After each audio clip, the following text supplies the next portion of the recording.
దయచేసి నాకు దర్శనమివ్వండి ప్రభు.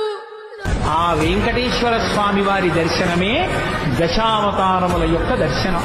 ఎందుకంటే నకృతం దైవ సంఘైశ్చ నకృతం విశ్వకర్మణ స్వేచ్ఛయా క్రీడతి తత్ర ఇచ్ఛారూపం విరాజిత అని భవిష్యోత్తర పురాణం. ఆయనని దేవతలెవ్వరూ చెక్కలేదు, విశ్వకర్మ చెక్కలేదు, తనంత తానుగా నిలబడినటువంటి మూర్తి. అటువంటి మహానుభావుడు ఏ చేతితో దశావతారాలలో ఉద్ధరించాడో ఆ స్వామి దర్శనమే దశావతార దర్శనం.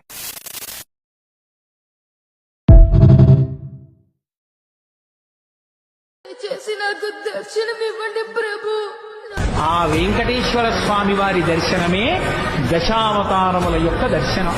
ఎందుకంటే నకృతం దైవ సంఘైశ్చ నకృతం విశ్వకర్మణ స్వేచ్ఛయా క్రీడతి తత్ర ఇచ్ఛారూపం విరాజిత అని భవిష్యోత్తర పురాణం.